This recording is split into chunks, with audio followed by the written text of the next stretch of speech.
사랑하는 행복한 교회 성도 여러분, 이 영상을 보시는 하나님 나라의 귀한 자녀 여러분, 오늘은 2022년 3월 24일 목요일입니다. 오늘 본문에서는 악성 피부병에 걸렸다가 나은 사람 중에 가난한 자가 있을 경우 이들을 위한 특별 규정을 담고 있습니다. 환자 자신과 가족들이 져야 할 재정적인 부담을 덜어주기 위함인데 율법에 있는 자비의 정신이 반영된 것입니다. 가난한 사람은 자신의 형편에 따라 속죄제와 번제를 비둘기로 드릴 수 있으나 회복 절차의 핵심이 되는 속건제는 어린 순양으로 드려야만 했습니다. 가난하여 속죄제와 번제를 드릴 수 없는 사람을 위한 특별한 정결 의식을 오늘 본문에서 제안합니다. 물론 부자가 이렇게 행하면 그 재물의 효용이 없어질 것입니다. 율법은 엄격하게 지켜야 하지만 의무제의 경우 종종 가난한 사람들의 형편을 고려하여 좀 더 완화된 규정을 제시할 때가 많습니다. 의무제에 속하는 속죄제는 가난한 사람은 비둘기 2마리로 드릴 수도 있지만 그마저도 할 수 없는 사람은 고운 가루를 가지고 속죄제를 드릴 수 있도록 했습니다. 율법에 나타나는 자비의 정신입니다. 오늘 본문 레위기 14장 21절부터 32절까지의 말씀을 듣고 다시 오겠습니다.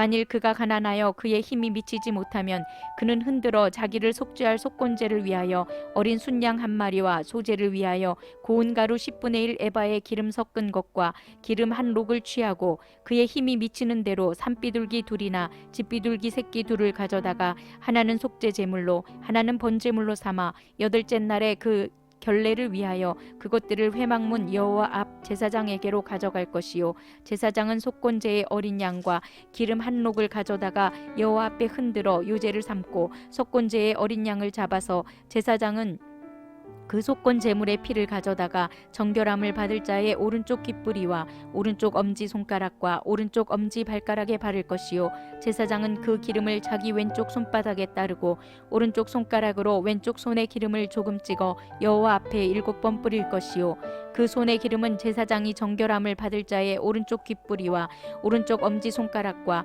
오른쪽 엄지 발가락 곧 속건 제물의 피를 바른 곳에 바를 것이며 또 그 손에 남은 기름은 제사장이 그 정결함을 받는 자의 머리에 발라 여호와 앞에서 그를 위하여 속죄할 것이며 그는 힘이 미치는 대로 산비둘기 1마리나 집비둘기 새끼 1마리를 들이되 곧 그의 힘이 미치는 대로 1마리는 속죄제로 1마리는 소제와 함께 번제로 드릴 것이요 제사장은 정결함을 받을 자를 위하여 여호와 앞에 속죄할지니 나병 환자로서 그 정결 예식에 그의 힘이 미치지 못한 자의 규례가 그러하니라.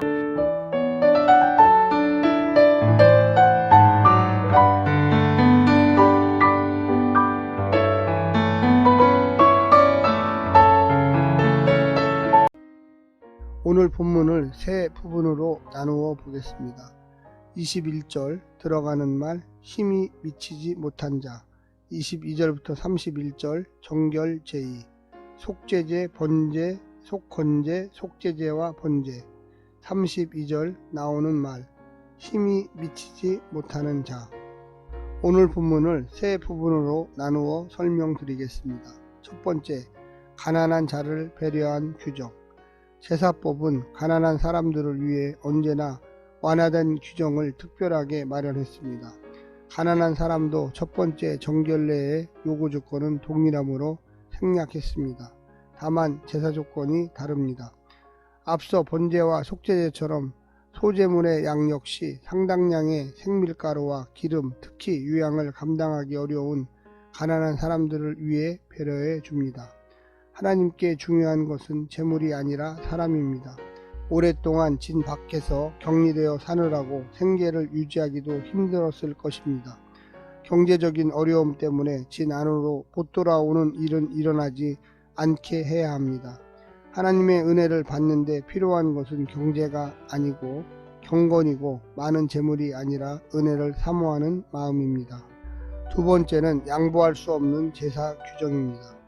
가난한 자는 10분의 3 에바의 소재 대신에 10분의 1 에바를 드릴 수 있었고 비둘기로 속죄제와 번제를 대신할 수 있었습니다.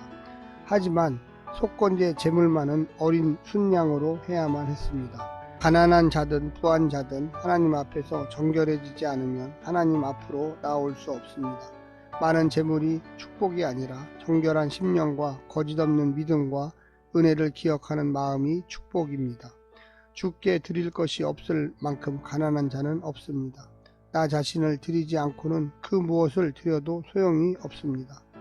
마지막 세 번째는 가난한 자의 속건제입니다.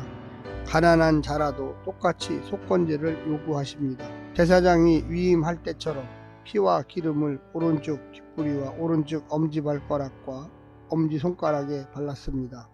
하나님은 누구에게든 전부를 바라십니다. 누구든 정결하기를 원하십니다. 무슨 일에든 정결하기를 원하십니다. 우리의 전 인격이 정결하기를 원하시고 우리의 모든 시간이 정결하길 원하십니다. 더 넉넉해질 때까지 헌신을 미루지 말아야 합니다. 돈으로 가장 잘 봉사할 수 있다는 생각도 버립시다. 말씀을 듣는 일에 부지런하고 손과 발로 실천하는 일에 먼저 나서야만 하겠습니다. 그것이 참된 정결이고 경건이 아닐까요? 오늘 하루도 말씀으로 무장하고 기도로 새롭게 하여서 늘 깨어서 신앙생활 하시기를 간절히 부탁드립니다. 샬롬.